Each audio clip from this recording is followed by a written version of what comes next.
Bienvenidos al análisis, les saluda Smaragdo Camas. Hoy es 21 de mayo 2025 y traigo pues un episodio más de estas noticias analizadas de lo que está ocurriendo en nuestro país. Y bueno, vamos a empezar con el bloqueo de la CENTE en Palacio Nacional que dejó esta mañana a la presidenta Claudia Sheinbaum sin prensa presencial por primera vez en la mañanera, así como usted lo escucha. Y es que los maestros de la Coordinadora Nacional de Trabajadores de la Educación se apostaron en las calles afuera del Palacio Nacional exigiendo diálogo directo y la abrogación de la ley del ISSSTE. No dejaron pasar a trabajadores del Palacio ni tampoco a reporteros que ya estaban listos para ingresar como todas las mañanas a la rueda de prensa matutina. Y bueno, esta radicalización pone en jaque la relación de la 4T con sus antiguos aliados. Y es que fue precisamente Andrés Manuel López Obrador y su movimiento quien le dio alas al CENTE, esto hace por lo menos 2 décadas, cuando López Obrador necesitó de los maestros para afianzarse en el reclamo pues popular, porque finalmente a partir de esas intensas marchas que hacía López Obrador fue como se fue haciendo de seguidores que lo llevaron finalmente a la presidencia.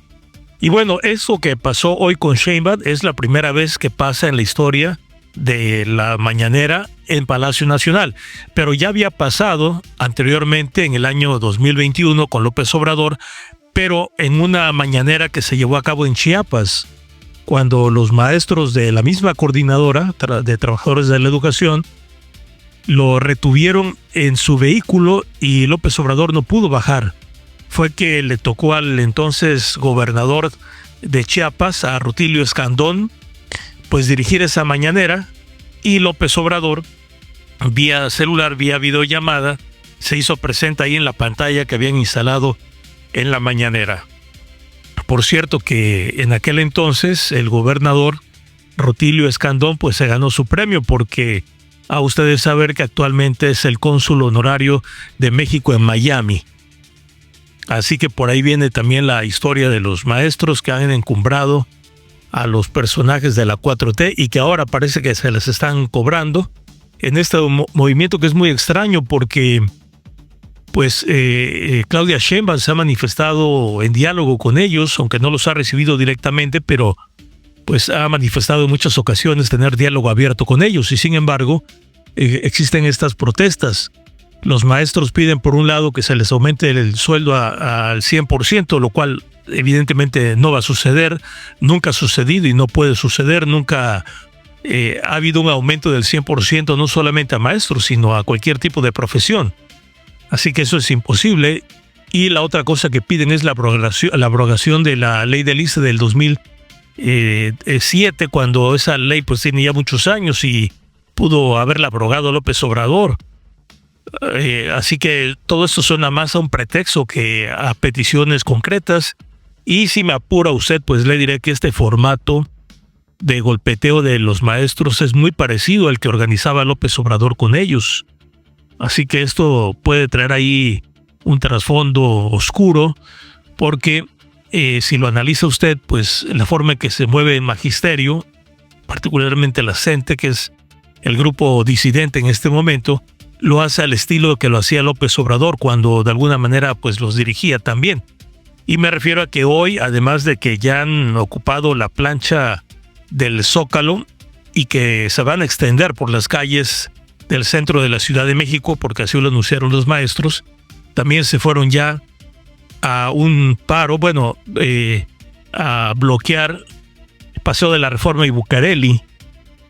Y ese tipo de acciones, insisto, son las que realizaba López Obrador cuando dirigía esos movimientos sociales. Así que por ahí pues está raro, pero eso es lo que está pasando con el movimiento magisterial. Y bueno, pasamos a otro tema que también vamos a analizar, y es el doble asesinato de los funcionarios de Clara Brugada. Me refiero a Jimena Guzmán y José Muñoz, quienes fueron asesinados, como ya todos sabemos, en céntricas calles de la Ciudad de México, en Calzada de Tlalpan.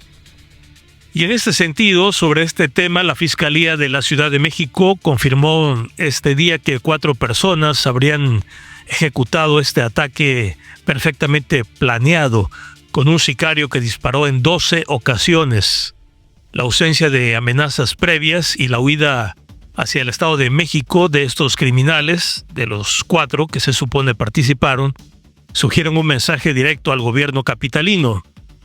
Este crimen, en una ciudad que presume una reducción del 60% de delitos, pues la verdad que nos obliga a cuestionar si la estrategia de seguridad está preparada para represalias del crimen organizado, porque eso es lo que parece que es una represalia contra las detenciones. Y es que también hay algunos incidentes ahí, algunas informaciones que dan a pensar en ese sentido de que es una venganza o una reacción del crimen organizado, porque pues en estos últimos días el gobierno de la Ciudad de México ha estado presumiendo la detención de 3,404 individuos relacionados a crímenes de alto impacto, incluyendo, por ejemplo, líderes de la Unión Tepito y el Cártel Jalisco Nueva Generación que han sido detenidos en la Ciudad de México. Y por ello se presume que podría haber pues algún tipo de venganza. Y no lo dude usted, porque pues estos personajes que fueron asesinados son muy cercanos a la jefa de gobierno capitalino y todo apunta en ese sentido. Y por algo será que Marco Rubio, el secretario de Estado de los Estados Unidos, hoy se pronunció sobre este tema y dijo que hay una clara división, un claro conflicto de tipo político en este suceso de la muerte o en el asesinato de los funcionarios de Clara Brugada. Dijo que los cárteles gobiernan ciertas partes del país. Eso fue lo que dijo el secretario de Estado de Estados Unidos, así que le puso pues el dedo en la llaga a estos sucesos. Por cierto que Marco Rubio vendrá a México pronto, según lo anunció él mismo, y también pues dijo que le ofrecía a Estados Unidos su ayuda a México con información que pudiera ayudarlos ahora que están tan activos el gobierno de México en la detención de narcotraficantes. Y bueno, hablando del mismo tema de los narcos, Estados Unidos sancionó este día a 2 líderes del Cártel del Noreste, el Ricky y el Miguelón, esto por tráfico de drogas y armas. Esto es particularmente importante porque más allá de las detenciones, esto habla de unas represalias que el Departamento de Estado, así como también el Departamento del Tesoro de los Estados Unidos, está tomando contra estos grupos criminales, quitándoles el dinero, cerrándole las arcas, que es lo que los hace funcionar. Debe usted recordar que al principio de su administración, de este segundo periodo, Donald Trump nombró a los cárteles mexicanos como grupos terroristas.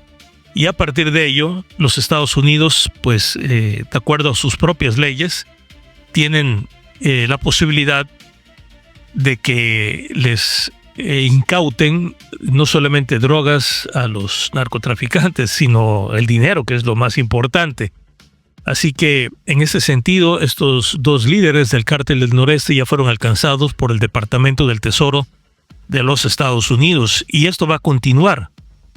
Me pregunto si los grupos de narcotraficantes en México ya entendieron lo que está ocurriendo, que no va a haber protección de México y mucho menos de los Estados Unidos, según es lo que se está viendo, porque las cifras de detenciones que han habido en México desde la entrada de Claudia Sheinbaum son muy claras, muy directas, y se nota además. Así que eso es lo que está pasando en ese tema. Y ahora vamos un poco a hablar de política. Hoy la nota la dio Lili Téllez. No es raro porque la senadora del PAN, antes de Morena, pues ya se agarró de piñata a Gerardo Fernández de Oroña, y cada vez que pues le da por hacer su espectáculo recurre a su piñata, a Noroña precisamente. Y hoy le llevó al Senado una capa, un cetro y una corona de rey para decirle que se la ponga, y le llamó reyesuelo y muchos otros adjetivos, porque esto tiene que ver con... Recuerda usted que hace 2 días un ciudadano tuvo que disculparse con Fernández Noroña, pues porque el senador se sintió agredido en un episodio en el aeropuerto de la Ciudad de México, y ello derivó en que Noroña pues lo denunciara penalmente por esa agresión. Y hoy la senadora lo que hizo fue pues precisamente criticar a Noroña, insultarlo por haber pues obligado a un ciudadano a disculparse con él. Y esto de la disculpa pública sucede cuando un funcionario de gobierno se excede o agrede a un ciudadano, y no al revés como hizo Noroña. O sea, lo lógico es que un funcionario de gobierno sea obligado por una autoridad a disculparse con un ciudadano, y no que un ciudadano tenga que disculparse con una autoridad de gobierno, como fue este caso. Por eso es tan ilógico, tan incongruente, y además es un caso excepcional. Y por ello es que la senadora Lili Téllez pues hoy rajó duro contra Fernández Noroña precisamente por ese incidente, y le dijo cualquier cantidad de adjetivos al senador Fernández Noroña. Y bueno, pues hasta ahí este tema de la polarización política entre estos dos personajes. Y en el ámbito económico, Rodrigo Mariscal, un funcionario de Hacienda, dijo unas declaraciones que la verdad se voló la barda. Afirmó que las familias mexicanas tienen ahorros suficientes para resistir una recesión. Una declaración que suena desde luego muy desconectada, porque con una inflación del 4.6% y un crecimiento económico estancado, según el Banco de México, los mexicanos se enfrentan alzas en productos básicos y un paquete contra la inflación que no funciona. Así que, ¿de cuál ahorro habla este funcionario que tienen los mexicanos para enfrentar una crisis? Pues desde luego que no lo tienen. Y menos después de todo lo que la Hacienda Nacional se gastó con los megaproyectos inútiles de López Obrador, como el Tren Maya y la refinería Dos Bocas. El primero, que transporta unas cuantas personas todos los días, y la segunda, que pues no refina. Para que el Tren Maya sea rentable ya se han hecho cálculos y se requieren literal que haya millones de pasajeros al mes, y no el millón de pasajeros que ha habido en todo un año. Pero bueno, ese ya es un tema que está ahí, y veremos qué pasa en un futuro, aunque no creo que pase mucho de lo que ya está pasando. El caso es que los mexicanos no tienen suficiente ahorro para una crisis, como dice este funcionario de Hacienda. Y en otro tema totalmente diferente, pero muy interesante, resulta que en el Ártico el deshielo es del 15% en este año, lo cual ya es un nivel muy alto, y eso está desatando una carrera por recursos entre Rusia, Canadá y Estados Unidos, con China como observador. Y es que las nuevas rutas comerciales bajan costos, pero los riesgos ambientales y la exclusión de los indígenas como los inuit son alarmantes. ¿Qué tiene que ver esto con el deshielo? Bueno, pues que está dejando ver la cantidad de recursos naturales que hay debajo del hielo y que pueden ser aprovechados por estas naciones. Se supone que ese territorio, el Ártico, es un territorio preservado por todas las naciones del mundo para que pues no se le toque, no se le altere por la importancia que tiene para todo el planeta, pero la ambición está llegando a partir de este deshielo, y que está dejando ver toda la riqueza de la que se pueden hacer las grandes naciones. Y bueno, por último, en este día les comento que hay un gran lanzamiento tecnológico, que es el de Google Meet, que a partir de hoy está introduciendo un nuevo sistema en el que usted se comunica vía internet, desde luego, en tipo videollamada, con personas que no hablan su idioma, y hay una traducción en tiempo real. O sea, en el momento que usted hace una conferencia con 3 o 4, digamos, empresarios o amigos de diferentes países, pero que hablan diferentes idiomas, usted los va a escuchar a ellos. Por ejemplo, a un japonés lo va a escuchar en español en tiempo real y con su voz original. Y a usted lo van a escuchar en inglés o en japonés o en el idioma donde lo están recibiendo con su propia voz. Es algo en verdad maravilloso. Pero desde luego pues surgen las dudas y las desconfianzas sobre esa tecnología que es tan avanzada, porque Google debe garantizar que esta innovación no comprometa la seguridad de los usuarios. Así que en tanto eso pasa, pues seguramente esta nueva tecnología vendrá a ser también muy muy útil para todo tipo de reunión a larga distancia, y va resolviendo pues el problema de entendernos, o mejor dicho, nos está dando la oportunidad de entendernos cada día mejor. Y bueno, eso es todo por hoy en el análisis. Estos eventos pues han marcado la agenda de este día, y mañana los espero en la próxima edición. Hasta entonces, les saluda Smaragdo Camas y muchas gracias.